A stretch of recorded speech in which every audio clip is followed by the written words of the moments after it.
राधे कृष्ण श्री गुरुभ्यो नमः श्रीमते रामानुजाय नमः. Welcome to Bhakti Rahasyam episode number 26. Tirkolur Penpillai is continuing her Rahasyam narrations to Swami Ramanuja and his disciples. Now each Rahasyam has a beautiful message behind it which can be practiced by us in our day-to-day lives. So rather than hearing these rahasyams just as some mere stories or incidents, one must attempt to integrate those messages into our day-to-day lives. This will help to break the monotony of the daily schedules and help one to fill the life with devotion, thus enabling one to experience the Bhakti Yoga. So, what is Tirkolur Penpillai going to present us from her basket of Rahasyams? Now, last week we saw the role little squirrels played in building the Ram Setu bridge as a devotional service to Lord Rama. Now, true to the distinct style of Tirkolur Penpillai, mixing her rahasyams from various scriptures, if the last one was from Ramayana, the current one is going to be from the Krishna Avatara. Now, today's comparison for Tirkolur Penpillai is someone who is a close friend of Lord Shri Krishna. They went to the same school, that is the Gurukula Ashrama in those days, and it is none other than Sudama. So, what was the Bhakti Rahasyam narration? We will look towards the end. First, let us see the story of Sudama. Now, Sudama and Krishna, as I just mentioned, they went to the Gurukula Ashrama of a sage called Sandipani Muni. So, they were from different backgrounds. Krishna came from a cowherd family. Sudama came from a poor priestly background. Yet, these backgrounds didn't prohibit them from mingling with each other or developing a deep, long-lasting friendship. Now, days passed, they completed their schooling in the ashram, and then they set out to carry on with their lives. Krishna became the king of Dwarka, and Sudama lived in a place called Sudamapuri, which is somewhere near Porbandar in the state of Gujarat. Now, Sudama led a life of extreme poverty. He had a big family to manage. He did not have proper food to eat, or he couldn't afford proper clothing for his family. If everyone got food to eat on a particular day, it was a luxury for them. He used to live on alms.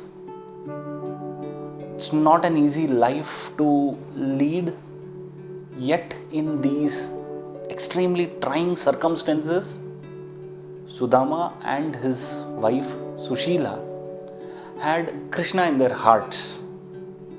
Both were staunch devotees of Krishna, and one of the main pastimes for Sudama was to narrate his stories with Krishna back from their school days to his children and to his wife.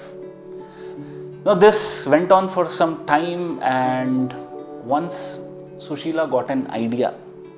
What if Sudama goes and meets his friend Krishna, who is the king of Dwarka? Maybe the situation of their life could change.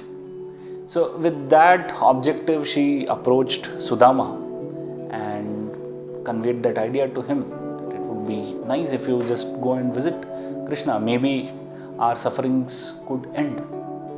But Sudama was an extremely dispassionate person. Though he was living in poverty, yet it did not affect him too much or his devotion to Lord Krishna.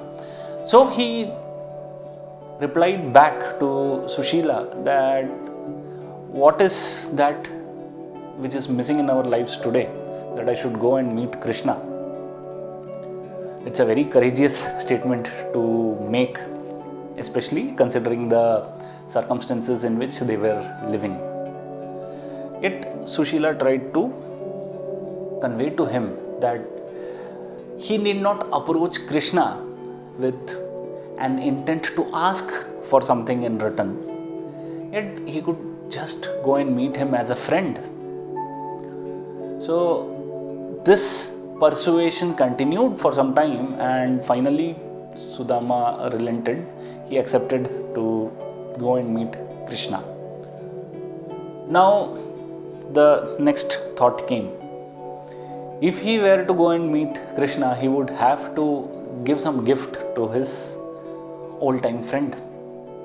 So he asked Sushila what they had which they could give as a gift.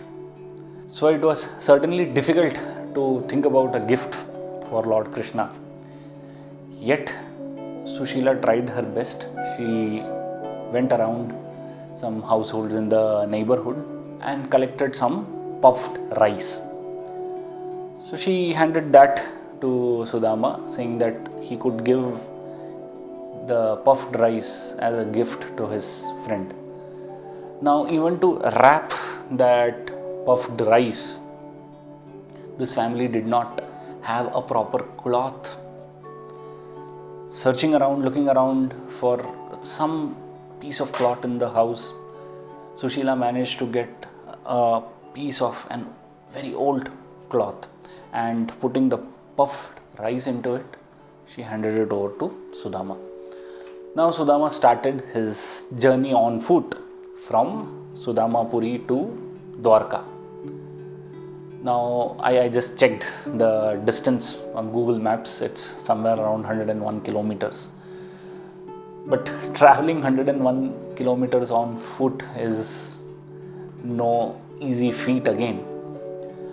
So this, maybe it would have taken him 20 days, 25 days or a month to reach Dwarka. When he reached the palace of Krishna after a long walk,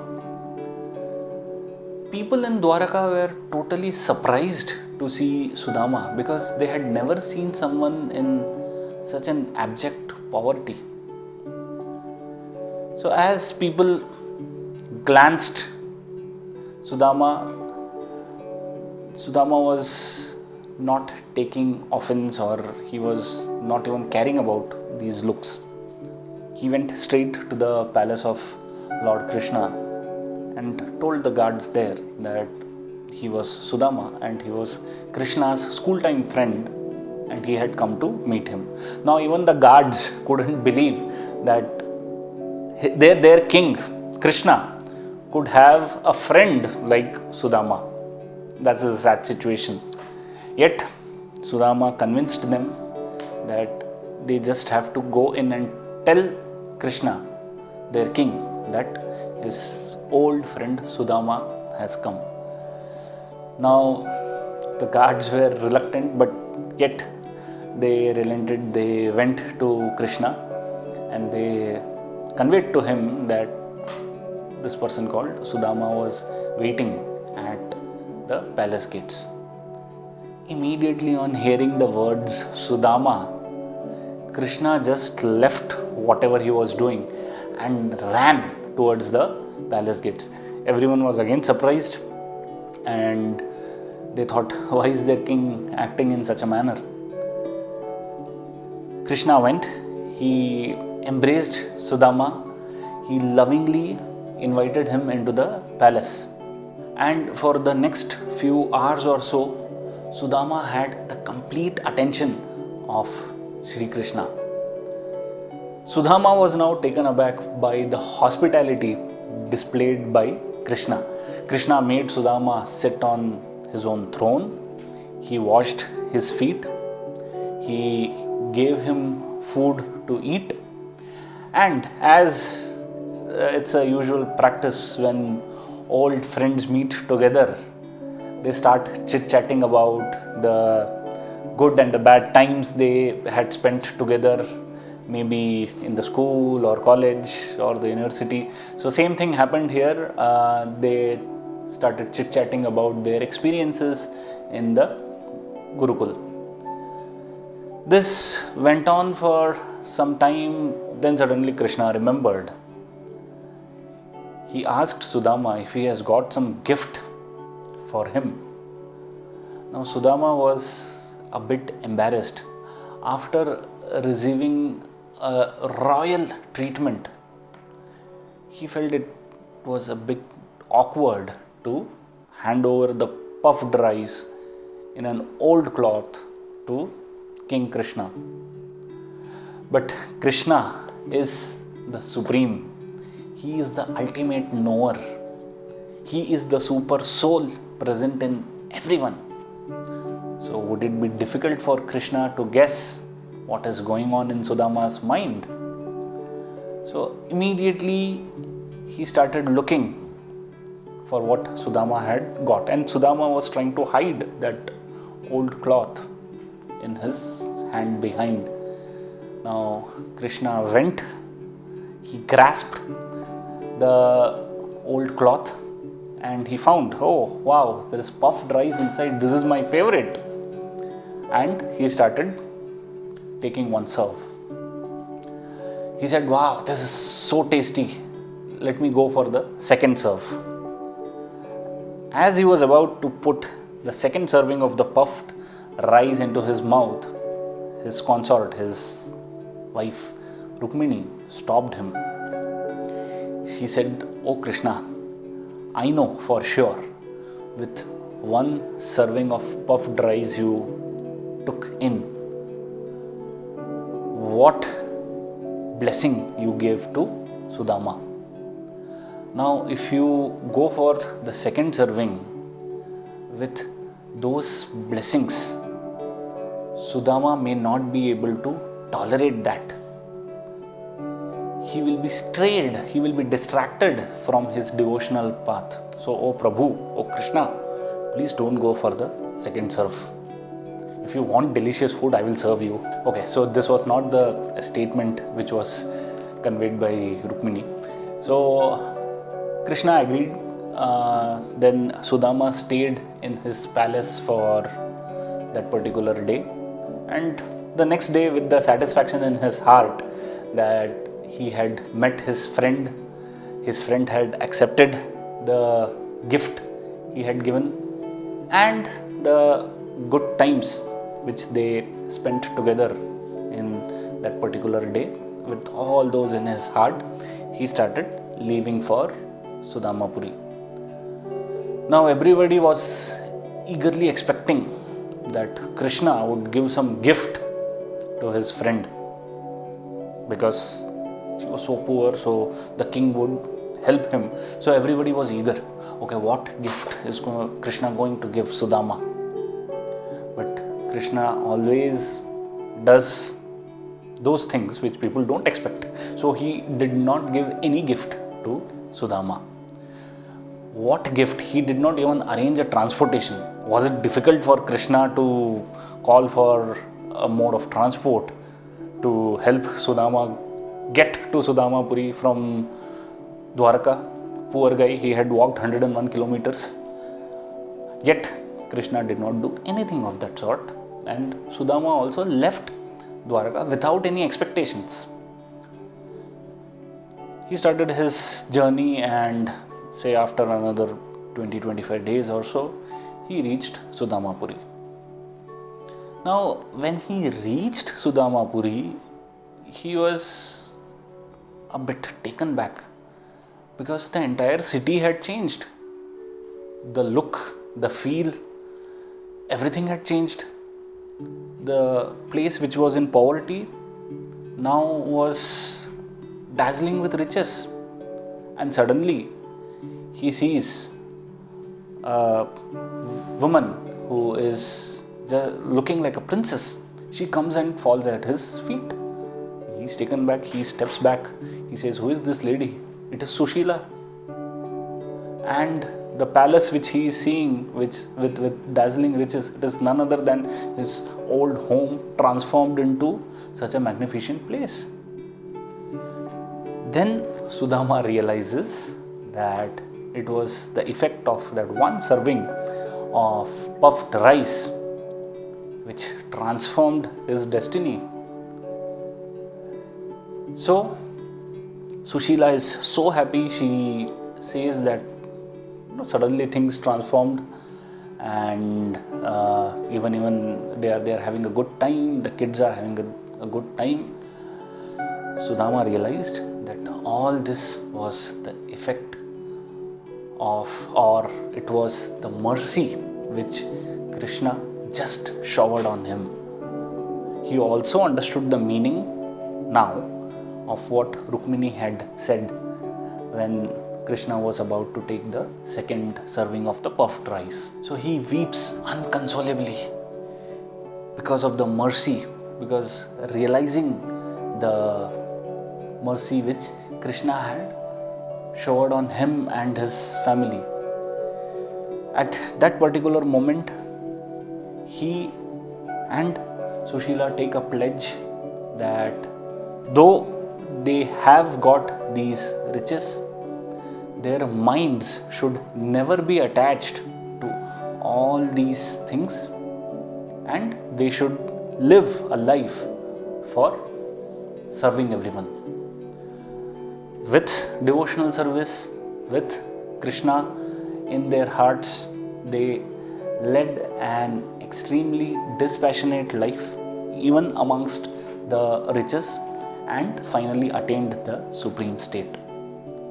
So this was the entire episode, the entire incident which attracted the attention of Tirukkolur Penpillai. So her bhakti rahasyam to Swami Ramanuja is, did I offer puffed rice like Sudama?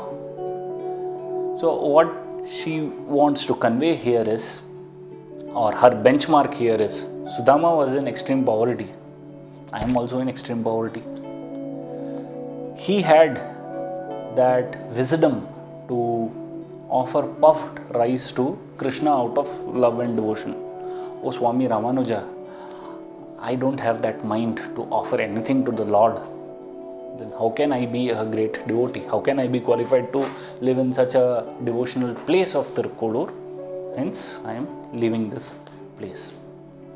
So this was the Bhakti Rahasya, where Tirukkolur Penpillai is benchmarking herself with the true devotion and love without expectations, love in a dispassionate state, which was shown by Sudama. So the key message from this beautiful story is to offer everything to Krishna with pure devotion in the heart, with pure love, without expecting anything in return. In fact, Krishna is echoing the same thing in Bhagavad Gita chapter 9, where he says, Patram pushpam phalam toyam yo me bhaktya prayachati tadaham bhakti upahritam ashnami prayatatmanah. The meaning of this stanza is, whoever offers to me a leaf, a flower, a fruit or water with pure devotion and love, I accept it wholeheartedly. So this is all what is required. You just need to offer simple things to Krishna without expecting anything in return. That is what is meant by pure devotion and love. Now, in a broader context also we can see this. So is it like only these 4 things should be offered? No, in fact we can offer everything to the Lord.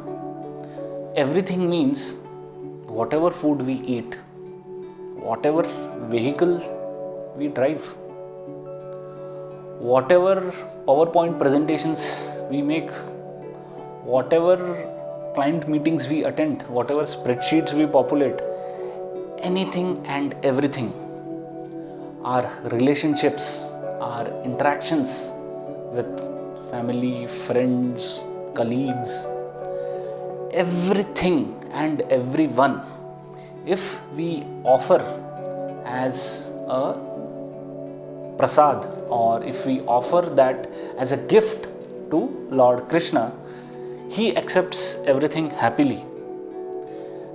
And if this is done, definitely life becomes a devotional experience, and whatever you do becomes a devotional service to Lord Krishna. This is spoken of as the secret to a truly happy and a contented life, based on the life histories of all these great devotees. So that's all we had from this Bhakti Rahasya, where we learn that whatever we do, whomever we meet, it has to be treated as an offering to Lord Krishna in our heart. Lord Krishna, just as he promised in his Bhagavad Gita verse, will accept everything and make life an experience of Bhakti Yoga. So that's all for now. Stay blessed, stay devoted, and stay tuned for our next Bhakti Rahasyam. Radhe Krishna, Shri Gurubhyo Namaha, Srimate Ramanujaaya Namaha.